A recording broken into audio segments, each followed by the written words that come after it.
नमस्कार, डेली 24 भारत देख रहे हैं आप। मैं हूं आपके साथ साहिल धुलिया। तो बुलेटिन की शुरुआत करते हैं इस वक्त की बड़ी खबर के साथ। बॉलीवुड और टीवी का जाना माना नाम रहे एक्टर सतीश शाह का निधन हो गया है। बड़ी खबर आपको बता रहे हैं। तो मशहूर एक्टर सतीश शाह का निधन हो गया है। किडनी की बीमारी से वो जंग लड़ रहे थे। तो इंडस्ट्री में शोक की लहर उनके निधन के बाद देखने को मिल रही है। तो बॉलीवुड और टीवी का जाना माना नाम रहे एक्टर सतीश शाह का निधन हो गया है। जानकारी के मुताबिक सतीश शाह किडनी से जुड़ी हुई बीमारी से जूझ रहे थे।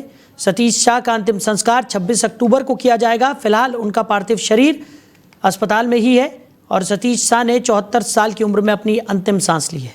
अभी बॉलीवुड के दिग्गज पीयूष पांडे के निधन की खबर से उबर ही रहे थे कि सतीश के अचानक जाने से इंडस्ट्री को एक और बड़ा झटका लगा है। फिल्म और टीवी इंडस्ट्री में मातम पसर गया है।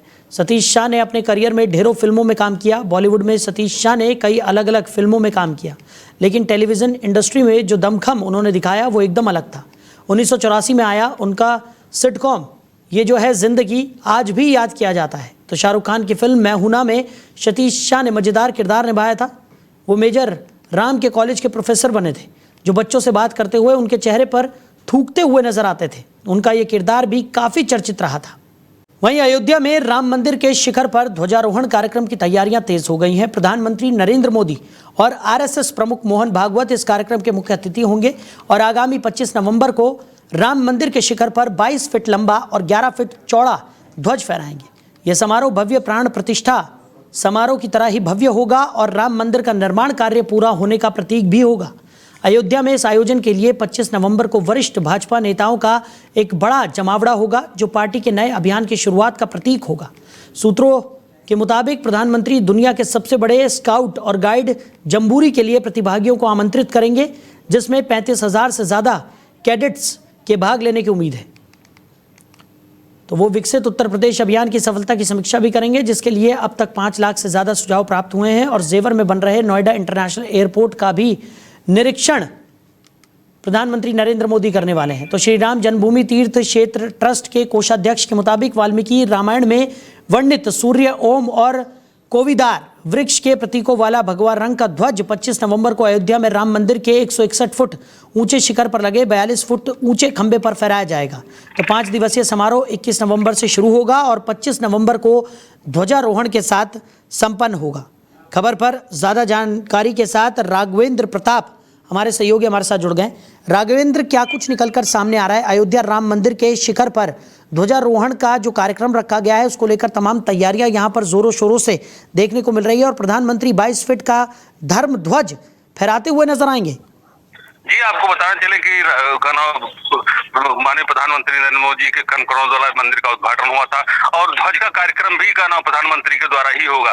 तो उसको लेकर के यहाँ पे जो ट्रस्ट है या फिर निपेन मिश्रा जी है या फिर चंपत राय जी, जितने लोग जुटे हुए हैं और 25 तारीख को कहीं न कहीं ध्वज का नरेंद्र मोदी के कमरों द्वारा जो है 25 ध्वजारोहण का कार्यक्रम होगा, ध्वज लगाया जाएगा। और अब ये भी पल ऐतिहासिक रहेगा क्योंकि पहले से ही यहाँ पे होटल की बुकिंग चालू कर दी गई है। ट्रस्ट ने लगभग 500 कमरों की बुकिंग रखी है जो यहाँ के जाएंगे। प्रधानमंत्री की व्यवस्थाएं अलग रहेंगी, तो उसको लेकर के यहाँ पर व्यापक व्यवस्था बना ली गई है। अब तैयारी ये है कि इंतजार तो अब ये रहेगा कि 25 दिसंबर को कब नरेंद्र मोदी जी आएंगे और राम मंदिर के ध्वज झंडारोहण करेंगे। जी बिल्कुल राघवेंद्र, जिस तरीके से तमाम तैयारियां जोरों शोरों पे चल रही हैं और लगातार हम देख रहे हैं कि इस आयोजन को लेकर भव्य तरीके से साजो सज्जा भी वहां पर देखने को मिल रही है। राम मंदिर को सजाया संवारा भी जाएगा, प्रधानमंत्री का आगमन होगा और एक भव्य आयोजन एक बार फिर से अयोध्या में देखने को मिलेगा। जिस तरीके का जब राम मंदिर का शिलान्यास किया गया था, राम मंदिर का उद्घाटन हुआ था, तब जिस तरीके का समारोह था, ठीक उसी प्रकार से इस समारोह को भी भव्य रूप देने की पूरी तैयारी यहाँ पर देखने को मिल रही है।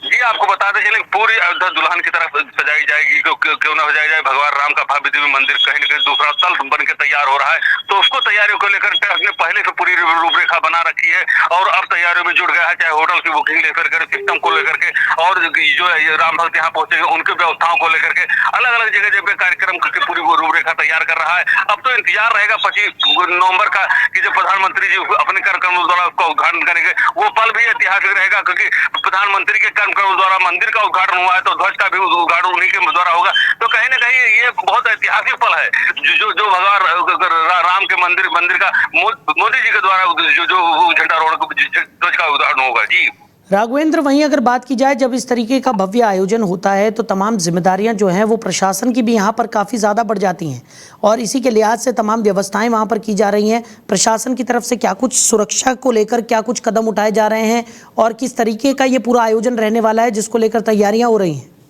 रही बात सुरक्षा व्यवस्था के लेकर, तो पहले आपको बताना चाहेंगे कि खुद सूबे के मुखिया रामनगरी अयोध्या की निगरानी करते हैं, और चप्पे चप्पे की निगरानी, चाहे ड्रोन कैमरे की बात हो या फिर सिस्टम की बात हो, तो अपनी ही देखरेख में पूरा कार्य रखते हैं। चाहे डीजीपी हो या जितने आला अधिकारी हो, वो आकर रामनगरी अयोध्या बैठ जाते हैं और अपनी ही देखरेख में कार्य करते हैं। तो रही बात जो यहाँ की प्रशासनिक व्यवस्था की, तो व्यापक व्यवस्था यहाँ पे रूपरेखा बना दी गई है, और उसकी तैयारियों में प्रशासन धीरे धीरे करके जुड़ गया। अभी तो इसी का 29 तारीख को जो है परिक्रमा चालू हो जाएगा, उसकी व्यवस्था में प्रभाव जुटा, फिर 25 नवंबर की तैयारी में जुट जाएगा। जी चलिए राघवेंद्र, हमारे साथ जुड़ने के लिए, तमाम जानकारियों के लिए आपका बहुत शुक्रिया। तो अयोध्या राम मंदिर के शिखर पर ध्वजारोहण का कार्यक्रम होगा। प्रधानमंत्री के कर कमलों से इस कार्यक्रम को किया जाएगा। 22 फीट का धर्म ध्वज प्रधानमंत्री नरेंद्र मोदी फहराने वाले हैं। वहीं छठ पूजा से पहले दिल्ली में यमुना नदी के प्रदूषण को लेकर आम आदमी पार्टी और बीजेपी के बीच सियासी घमासान तेज हो गया है।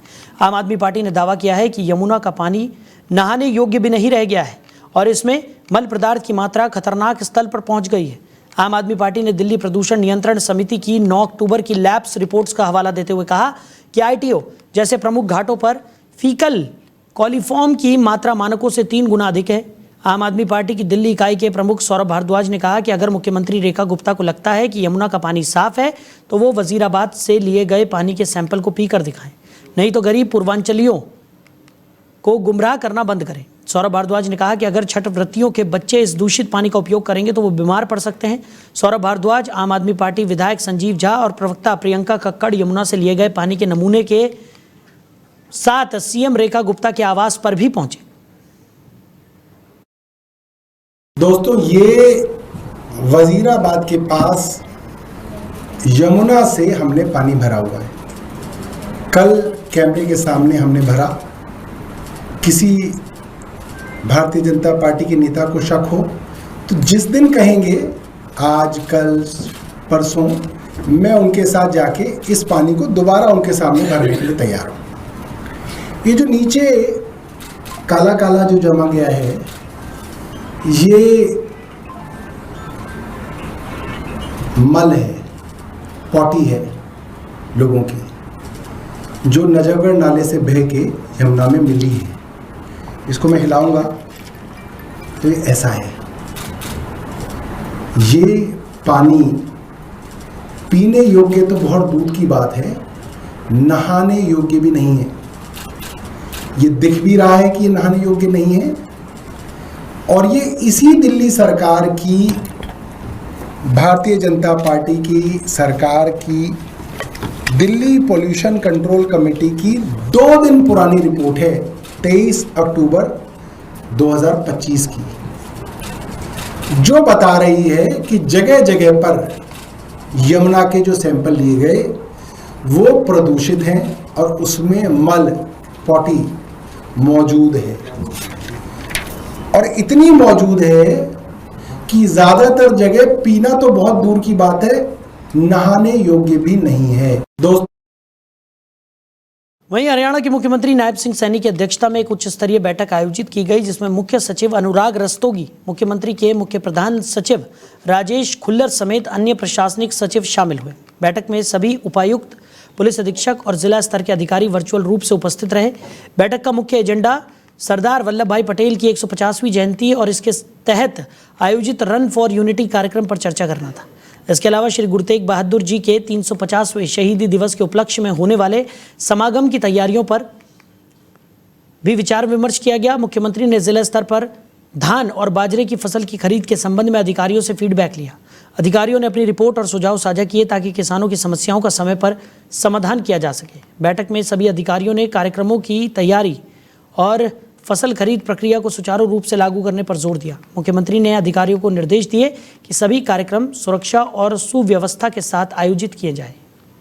वहीं अमेरिकी राष्ट्रपति डोनाल्ड ट्रंप ने शनिवार को कहा कि वो चाहते हैं कि चीन रूस के मामले में अमेरिका की मदद करे। पत्रकारों से बातचीत में ट्रंप ने कहा कि मैं चाहूंगा कि रूस के मामले में चीन हमारी मदद करे। मैं चाहता हूं कि चीन इसमें हमारी भूमिका समझे और सहयोग करे। ट्रंप का यह बयान ऐसे समय में सामने आया है जब अमेरिका और रूस के बीच यूक्रेन युद्ध को लेकर तनाव चरम पर है और वॉशिंगटन ने हाल ही में मॉस्को पर नए प्रतिबंध लगाए हैं। अमेरिकी राष्ट्रपति डोनाल्ड ट्रंप जल्द ही अपने 5 दिवसीय एशिया दौरे पर रवाना होंगे, जिसमें मलेशिया, जापान और दक्षिण कोरिया की यात्रा शामिल है। ये उनके कार्यकाल का अब तक का सबसे लंबा विदेशी दौरा होगा। वो कुआलालंपुर में रविवार से शुरू हो रहे आसियान शिखर सम्मेलन में भी हिस्सा लेंगे। तो व्हाइट हाउस की प्रेस सचिव ने पुष्टि की है कि राष्ट्रपति ट्रंप अपने एशिया दौरे के दौरान 29 अक्टूबर से दक्षिण कोरिया के ग्योंगजू में शुरू हो रहे एशिया प्रांत आर्थिक सहयोग शिखर सम्मेलन में भी शामिल होंगे।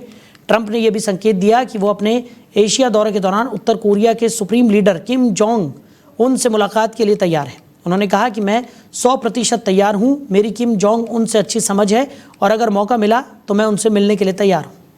तो ट्रंप ने साफ तौर पर कहा है कि चीन को अमेरिका की बात समझते हुए अमेरिका की मदद करनी चाहिए और रूस मामले में चीन का सहयोग मांगते हुए ट्रंप यहां पर नजर आए हैं। खबर पर ज़्यादा चर्चा के लिए सुधीर जी, फॉरेन एक्सपर्ट हैं, वो हमारे साथ जुड़ गए। सुधीर जी, बहुत स्वागत है आपका। जी नमस्कार। सुधीर जी, डोनाल्ड ट्रंप ने चीन से सहयोग अपेक्षित किया है, जिस तरीके से उन्होंने कहा कि रूस मामले में चीन को अमेरिका का सहयोग करना चाहिए, कैसे देख रहे हैं आप? देखिए, डोनाल्ड ट्रंप तो युद्ध समाप्त करने के लिए लगे हुए हैं, तो इस संदर्भ में उनका ये सामान्य अपील है। लेकिन चीन नहीं चाहेगा कि, पहली बात मैं मानता हूं कि रूस और यूक्रेन का युद्ध बंद हो, क्योंकि उसमें चीन के दोनों हाथ गीने हैं। गीने हैं कि यूरोप भी कमजोर हो रहा है और रसिया भी कमजोर हो रहा है, क्योंकि यूरोप भी उनका दुश्मन है, रसिया भी लॉन्ग टर्म में दुश्मन है। कुछ दुश्मनी लॉन्ग टर्म में होती है, कुछ शॉर्ट टर्म में होती है। तो ये दोनों मिला के चीन चाहेगा कि युद्ध होता रहे, रसिया उस पर निर्भरता बढ़ाए अपनी और यूरोप को भी खूब मारे और फिर का व्यापार फले फूले और चीन का इंपोर्टेंस पूरी दुनिया में बढ़े। तो मुझे नहीं लगता कि चीन इसमें कोऑपरेट करेगा, लेकिन यस, ट्रंप साहब ने कहा है तो चीन कुछ दिखाती तो स्टेप चीन को भी लेने पड़े।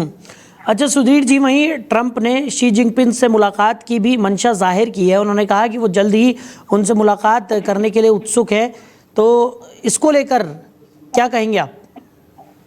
देखिए, जो ट्रेड का प्रॉब्लम है वो तो है, लेकिन इनके बीच तो बहुत सारे मसले हैं। ताइवान के मसले हैं, साउथ चाइना सी के मसले हैं, ईस्ट चाइना सी के मसले हैं, जापान कोरिया के साथ के संबंधों के मसले हैं, आसियान के साथ के मसले हैं।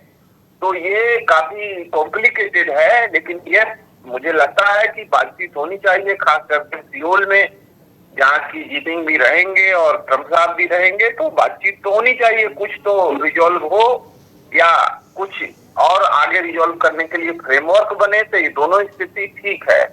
बड़े ताकतों में लगातार बातचीत होनी चाहिए, प्रगति हो तब भी बातचीत अच्छी है, नहीं हो तब भी अच्छी है। चलिए सुधीर जी, हमारे साथ जुड़ने के लिए, इस तमाम चर्चा के लिए आपको बहुत शुक्रिया।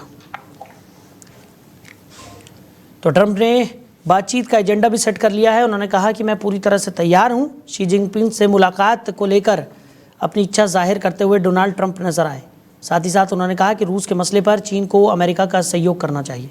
वहीं इंदौर में आयोजित आईसीसी महिला क्रिकेट विश्व कप में हिस्सा लेने आई ऑस्ट्रेलियाई क्रिकेट टीम की 2 खिलाड़ी छेड़छाड़ का शिकार हो गई। होटल रेडिसन ब्लू से पैदल कैफे की तरफ जा रही दोनों खिलाड़ियों को बाइक सवार मनचलों ने न सिर्फ छेड़ा बल्कि उन्हें गलत तरीके से छुआ भी। तो घटना से दोनों खिलाड़ी सहम गई और सुरक्षा अधिकारियों को सूचना दी। इसके बाद भारत से लेकर ऑस्ट्रेलिया तक के अधिकारी सख्ते में आ गए। सुरक्षा अधिकारियों की शिकायत पर MIG पुलिस ने FIR दर्ज की। विदेशी खिलाड़ियों के साथ हुई इस घटना से पुलिस अफसरों में हड़कंप मच गया। तो महिला खिलाड़ियों के साथ छेड़छाड़ का ये पूरा मामला है। इंदौर में महिला क्रिकेटरों से, जो कि ऑस्ट्रेलिया से आई हुई थी, उनके साथ कुछ मंचलों ने छेड़छाड़ की। न सिर्फ छेड़छाड़ की बल्कि उन्हें गलत तरीके से छुआ भी, जिसके बाद अब इस पूरे मामले ने तूल पकड़ लिया है। खबर पर ज़्यादा जानकारी के साथ हमारे सहयोगी समीर हमारे साथ जुड़ गए हैं। समीर, क्या कुछ निकलकर सामने आ रहा है पूरे मामले में? ऑस्ट्रेलिया के महिला क्रिकेटरों से छेड़छाड़ का ये पूरा मामला है। देखिए, बिल्कुल इंदौर में ऑस्ट्रेलियाई महिला जो खिलाड़ी हैं खिलाड़ियों के साथ छेड़छाड़ की घटना ने प्रशासन के साथ साथ मध्य प्रदेश सरकार तक को हिलाकर रख दिया है। तो प्रदेश के कैबिनेट मंत्री हैं कैलाश विजयवर्गीय, इन्होंने इस मामले पर संज्ञान लेते हुए कड़ी प्रतिक्रिया दी है। उन्होंने इस घटना को शर्मनाक बताते हुए देश के सम्मान से जुड़े मामले को बताया और साथ ही साथ मंत्री ने यह भी कहा है कि यह केवल किसी महिला खिलाड़ी से दुर्व्यवहार नहीं है बल्कि भारत की छवि पर धब्बा है। उन्होंने साफ तौर से कहा है कि सरकार शून्य सहनशीलता की नीति पर काम करती है और अगर दोषी पाया जाता है तो उसे उदाहरण बनने वाली सजा दी जाएगी। और साथ ही साथ जो कैलाश विजयवर्गीय हैं, उन्होंने कहा कि भारत एक संस्कारी देश है जहां अतिथि देवो भव की परंपरा रही है। ऐसी घटनाएं उस संस्कृति को भी ठेस पहुंचाती है। फिलहाल हमने बातचीत की है जो एडिशनल एसपी इंदौर हैं राजेश दंडोतिया जी, उनसे बातचीत में उन्होंने बताया कि जो आरोपी अकील अहमद और इंदौर की खजराना का निवासी है, उसे गिरफ्तार कर लिया गया है और पूरी कार्रवाई जो है पुलिस कर रही है। जी चलिए समीर, हमारे साथ जुड़ने के लिए, इन तमाम जानकारियों के लिए आपका बहुत शुक्रिया। वहीं पूरे देश में छठ का पर्व मनाया जा रहा है। ऐसे में छठ घाट पर तैयारियां शुरू हो चुकी है। घाटों को सुंदर तरीके से सजाने का काम भी तेजी के साथ आगे बढ़ रहा है। नोएडा के सेक्टर 21 स्थित स्टेडियम में छठ पूजा का आयोजन किया जा रहा है, जहां लाखों की संख्या में श्रद्धालु छठ पूजा करने आते हैं। छठ पूजा को देखते हुए नोएडा पुलिस भी पूरी तरह से सतर्क हो चुकी है। सभी घाटों पर सुरक्षा व्यवस्था कड़ी करने के निर्देश दिए गए हैं। 2000 से ज्यादा पुलिसकर्मियों को तैनात किया जाएगा।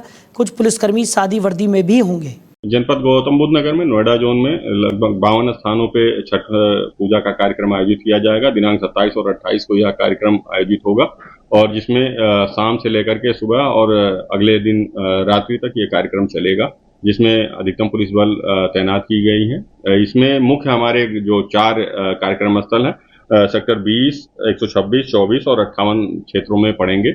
यहाँ पे लाखों की भीड़ इकट्ठा होती है। मुख्य जो इसमें सबसे प्रमुख कार्यक्रम स्थल है वो कालिंदी घाट है, जो यमुना के किनारे पड़ता है। वहाँ पे काफी लाखों की संख्या में श्रद्धालु आते हैं। इसी के साथ दूसरा जो मुख्य कार्यक्रम स्थल है वो हमारे स्टेडियम में आयोजित किया जाता है। यहाँ भी लाखों के करीब श्रद्धालु आते हैं और पूरी भीड़ को सकुशल व्यवस्थित करने के लिए सीसीटीवी और सादे वस्त्रों में ड्यूटी और हमारे जो पीएससी पैरामिलिट्री है उन सभी को लगाया गया। वहीं नैनपुर से एक ऐसी तस्वीर सामने आई है जिसने पूरे क्षेत्र को शर्मसार कर दिया। स्कूल की ड्रेस में 2 छात्राएं दिन दहाड़े अंग्रेजी शराब की दुकान पर शराब खरीदते हुए कैमरे में कैद हो गई। तो ये दृश्य न केवल चौंकाने वाला है बल्कि समाज और व्यवस्था दोनों पर गंभीर सवाल भी खड़े करता है। जानकारी के मुताबिक ये घटना स्कूल समय के दौरान हुई, जिससे विद्यालय प्रबंधन की भूमिका पर भी सवाल उठने लगे हैं। आखिर छात्राएं स्कूल छोड़कर शराब की दुकान पर कैसे पहुंच गई? क्या शिक्षकों को इसकी भनक तक नहीं लगी? और अगर लगी तो क्या कोई कार्रवाई यहाँ पर की गई? स्थानीय लोगों ने इस घटना को लेकर गहरा रोष भी प्रकट किया है। लोगों का कहना है कि ये मामला सिर्फ 2 बच्चियों का नहीं बल्कि पूरे समाज की सोच और हमारी शिक्षा व्यवस्था की दिशा का आईना है। अभिभावकों की जिम्मेदारी भी यहाँ उतनी ही अहम बनती है। आखिर बच्चों की निगरानी और संस्कार की शुरुआत घर से ही होती है। आज नैनपुर मंडला में एक ऐसी तस्वीर सामने आई कि स्कूल ड्रेस पहने हुई बच्चियां शराब खरीदते नजर आई।